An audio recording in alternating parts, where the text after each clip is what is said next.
মা এসে বলছে মেয়ের তো গর্ভবতী, এই সময় সে কোনো খাবারে রুচি নাই, রুচি বাড়ানোর ওষুধ দেন। রুচি বাড়ানোর কি ওষুধ আছে? রুচি বাড়ানোর তো খুব একটা ওষুধ নাই। তবে খাবার দাবারটা চেঞ্জ করে কি খাবার খেলে তার রুচি হবে, একই খাবার প্রতিদিন খেলে রুচিটা কমে যায়। যে খাবারের পরিবর্তন এনে তাকে রুচিটা বাড়াতে হবে।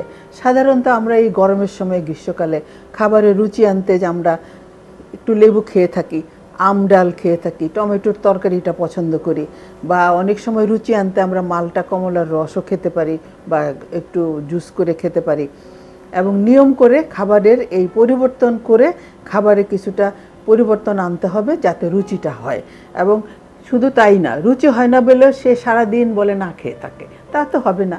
নিয়ম করে তার ৩-৪ ঘন্টা পর পর খাবার খেতে হবে, অল্প বিস্তর খাবার খেতে হবে। তাহলেই তার এই নিয়মানুবর্তিতা তাকে খাবারের রুচিটা বাড়াবে এবং ওই সময়ে তার খিদের ভাব লাগবে।